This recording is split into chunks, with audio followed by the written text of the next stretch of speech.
Hello everyone, welcome back to my channel. कैसे हो आप सभी लोग? आई होप कि आप सब बहुत ही अच्छे होंगे। आज भी मैं आपके लिए लेकर आई हूँ कुछ ऐसा खास किचन टिप्स एंड हैक्स जो आपके घर गृहस्थी के काम को आधा कर देंगे। तो चलिए आज का वीडियो शुरू करते हैं। तो फ्रेंड्स, इस कड़कती हुई ठंड में सबसे ज़्यादा डिफिकल्ट काम होता है बर्तन धोना, क्योंकि नल में पानी भी ठंडी ठंडी आता है। कड़कती हुई ठंड, ढेर सारे बर्तन और टैंकी का पानी है ठंड। इस केस में बर्तन धोने में हमें बहुत ही तकलीफ होता है। लेकिन आज मैं आपके लिए एक ऐसा आइडिया लेकर आ चुकी हूँ जिसके मदद से एक बूंद पानी भी हाथ में लगाए हुए अब बर्तनों को बहुत ही अच्छी तरीके से धुल करके साफ कर सकते हैं। इसके लिए यहाँ पर आपको एक ट्रिक फॉलो करना है। लेना है आपको एक पॉलीथीन को हाथ में इस तरह से पहन लीजिए, उसके ऊपर से जुराब को पहन लीजिए। ठीक है, बस देखिए हाथ पूरी तरीके से कवर हो चुका है, यानी कि प्रोटेक्ट हो चुका है। इसी तरह से हम दोनों ही हाथ में पॉलीथीन, उसके ऊपर से जुराब पहन लेंगे। जुराब को अच्छी तरीके से आप क्लीन करके ही यूज कीजिएगा। ठीक है, तो इस तरह से बर्तन धोने से हमारे दो फायदे होते हैं। एक तो हमें ठंड बिल्कुल भी नहीं लगती है, और दूसरा फायदा ये होता है बर्तनों को धोने के बाद जब बर्तन सूख जाते हैं तो उसमें साबुन का सफेद सफेद सा निशान आ जाते हैं। फिर से हमें बर्तनों को अच्छी तरीके से साफ करने की जरूरत होती है। इससे कि हमारा मेहनत दुगनी हो जाती है। लेकिन अगर हम जुराब पहन के इस तरह से बर्तनों को धोएंगे ना, तो बर्तन में लगी हुई साबुन के जितने भी निशान रहेंगे ना, वो अच्छी तरीके से क्लीन हो जाता है, क्योंकि इस तरह से रब करते हुए बर्तनों को हम खंगालते टाइम अच्छी तरीके से धुल करके साफ कर देते हैं। तो इससे कि आप देखिए ठंड से भी बचेंगे और आपके जो बर्तन है वो भी अच्छी तरीके से धुल करके साफ हो जाएंगे। बर्तन धुल चुके हैं। अब मैं आपको इस तरह से देखिए इसे उतार के दिखा रही हूँ। हाथ पूरी तरीके से ड्राई है, यानी कि एक बूंद पानी भी हाथों में बिल्कुल भी नहीं लगी है। अच्छा, कई लोग क्या करते हैं, बर्तन धोने के बाद ना इस तरह से टोकरी में बर्तनों को रख देते हैं, यानी कि बर्तनों को इस तरह से खुला ही छोड़ देते हैं, जिस कारण छिपकली, कॉकरोच, कीड़े मकोड़े बर्तनों में मुंह मारते हैं।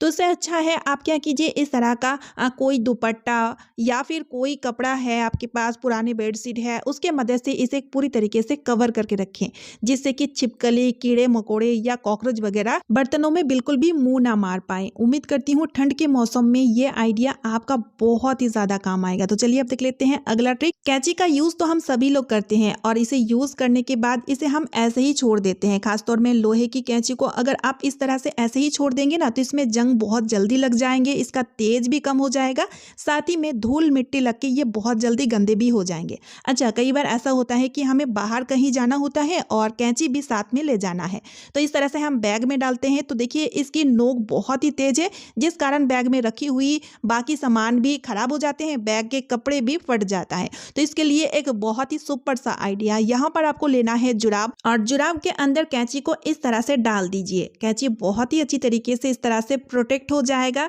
चाहे तो अब इसे घर में भी रखें, तभी ये धूल मिट्टी या फिर जंग से भी बच जाएंगे, या फिर अगर आप बाहर जा रहे हो तो बैग में डाल के कैरी करके ले जाना है, तब भी आप इस तरह से बढ़िया तरीके से इसे कैरी भी कर सकते हो, जिससे कि बैग में रखी हुई बाकी सामान भी नहीं खराब होंगे, बैग के कपड़े भी नहीं फटेंगे। उम्मीद है ये ट्रिक आपका बहुत ही काम आएगा। तो चलिए अब देख लेते हैं अगला ट्रिक। कुकर में खाना हम सभी लोग बनाते हैं, क्योंकि फटाफट से खाना बन के रेडी हो जाता है। लेकिन कभी कभी क्या होता है, कुकर का रबर खराब हो जाता है, और हमें पता तब चलता है जब हम खाना बनाने जाते हैं, क्योंकि अंदर स्टीम रुकती नहीं है, निकलती रहती है। इससे खाना भी अच्छे से नहीं पकते हैं। तो उस केस में आप क्या कीजिए, इमरजेंसी के टाइम में एक छोटा सा ट्रिक आप इस तरह से कर सकते हैं। यहाँ पर आपको लेना है पतली सी रबर बैंड, और रबर बैंड को इस तरह से रबर में बांध देना है। यहाँ पर 2 से 3 रबर बैंड लेना है और इस तरह से बांध देना है। इससे कि रबर बहुत ही अच्छी तरीके से पहले जैसे वर्क करने लगेगा। लेकिन ये ट्रिक सिर्फ इमरजेंसी के लिए है। जब इमरजेंसी में कुकर का रबर खराब हो जाए और उस टाइम आपको बिल्कुल समझ ना आए, तो उस टाइम ये ट्रिक आपका बहुत ही काम आएगा। तो इस तरह से फिर बाद में आप रबर को चेंज कर लीजिएगा। उम्मीद करती हूँ ये ट्रिक हर हाउसवाइफ के लिए बहुत ही ज़्यादा हेल्पफुल रहेगा। तो वीडियो को शेयर कर दीजिएगा। अच्छा, आपको मैं और एक ट्रिक बताऊंगी। कई बार क्या होता है, ढक्कन की हैंडल में देखिए ये जो लॉक रहता है ना, ये भी टूट जाता है। तो उस केस में बहुत ही मुश्किल होती है कुकर में खाना पकाना, क्योंकि हैंडल को हम इस तरह से लॉक नहीं करेंगे तो अच्छी तरीके से हम कुकर को बंद भी नहीं कर पाएंगे। तो उस टाइम इस तरह से बड़ी सी रबर बैंड ले लीजिएगा, और रबर बैंड के मदद से इस तरह से कस के बांध दीजिएगा, तभी ये बहुत ही बढ़िया तरीके से वर्क करेगा। उम्मीद करती हूँ कि इमरजेंसी के टाइम ये दोनों ही ट्रिक आपका बहुत ही काम आएगा। तो चलिए अब देख लेते हैं अगला ट्रिक। और मेरी ये टिप बहुत ही ज़्यादा यूज़फुल है, क्योंकि सर्दियों के टाइम जब हम सॉक्स या फिर स्वेटर को पहनते हैं या फिर उतारते हैं तो एक करंट सा फील होता है। और ये फील ना सबसे ज़्यादा बच्चों को होता है, एक चिलमिलाहट होती है, हल्की सी करंट लगती है। कभी कभी तो ये चीज़ बहुत ही ज़्यादा नुकसान भी करता है। कई लोगों को बहुत एलर्जी भी होने लगती है इस चीज़ों से। अब सर्दियों के टाइम हमें स्वेटर या फिर सॉक्स तो वेयर करना ही करना है, लेकिन आज मैं आपको एक ऐसा मेथड बताऊंगी जिससे कि ये जो हल्की सी करंट लगने का सिस्टम है ना, ये पूरी तरीके से खत्म हो जाएगा। क्योंकि न्यूबॉर्न बेबी को जब हम सॉक्स या फिर स्वेटर पहनाते हैं और इस तरह से जब करंट लगते हैं ना, तो उनके स्किन में बहुत ज़्यादा एलर्जी हो जाते हैं, क्योंकि उनका स्किन बहुत ही सॉफ्ट रहता है। तो इसके लिए आपको ज़्यादा कुछ भी नहीं करना है। यहाँ पर आपको लेना है ग्रेटर, जो हर किसी के घर में मौजूद होता है। अब हम क्या करेंगे, सॉक्स को इस तरह से उल्टा कर लेंगे, ठीक है।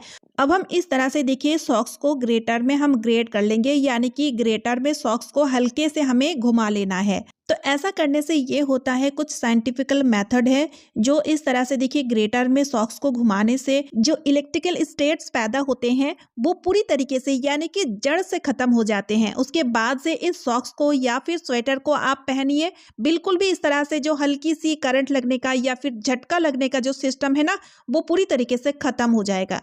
तो जब भी आपको सॉक्स या फिर स्वेटर पहनना है, उससे पहले आप इस तरह से उसके ऊपर से ग्रेटर को घुमा लीजिए, ठीक है। लेकिन ध्यान रखिएगा, जब भी आपको ग्रेटर को इस तरह से सॉक्स में या फिर स्वेटर में घुमाना है तो उल्टे साइड से घुमाना है, ठीक है। यानी कि अंदर के साइड से, जिस साइड से हम वेयर करते हैं उस साइड से इस तरह से घुमा लेना है। उम्मीद है ये ट्रिक आपका बहुत ही काम आएगा। तो फ्रेंड्स, अगला ट्रिक मेरा कंघियों को लेकर के है। कंघी का इस्तेमाल हम सभी लोग करते हैं और डेली ही किया जाता है, लेकिन हमारे पास कुछ कंघियां ऐसे होते हैं जिसका ब्रिसल बहुत ही शार्प होते हैं, और उस कंघी से जब हम बाल वगैरह बनाते हैं ना, तो सिर पे बहुत ही चुभता है। खासतौर में छोटे बच्चे का स्कैल्प बहुत ही सॉफ्ट होता है, तो जिस केस में हम उसका यूज ही नहीं ले पाते हैं तो उस कंघी को हम डिस्कार्ड कर देते हैं। तो उसे डिस्कार्ड करने से अच्छा एक छोटा सा ट्रिक आप फॉलो कीजिए। यहाँ पर आप ले लीजिए नेल कटर, और नेल कटर की ये वाली टूल को आप खोल लीजिए, जिस टूल का इस्तेमाल लेकर के हम नेल्स को अच्छे शेप देते हैं। जो थोड़ा सा खुरदुरा रहता है ना, उस पार्ट को खोल के इस तरह से कंघी में रब करना है। इससे कि ब्रिसल की जो नोक है ना, वो दब जाते हैं, जिस कारण इसकी जो तीखीपन है वो बिल्कुल भी नहीं रहते हैं। उसके बाद इस कंघी का इस्तेमाल चाहे आप बच्चों पे कीजिए या आप खुद के बाल बनाने में ले सकते हैं। उम्मीद है ये ट्रिक आपका बहुत ही काम आएगा। तो चलिए अब देख लेते हैं अगला ट्रिक। सर्दियों में सॉक्स तो हम सभी लोग वेयर करते हैं, लेकिन सॉक्स वेयर करने से पहले आप एक छोटा सा काम कीजिएगा, जिससे कि आपको बहुत ही आराम मिलेगा, सर्दी जुकाम से बचेंगे, साथ ही साथ आपका एड़ी भी बिल्कुल भी नहीं फटेंगे। तो यहाँ पर ले लीजिए सरसों का तेल।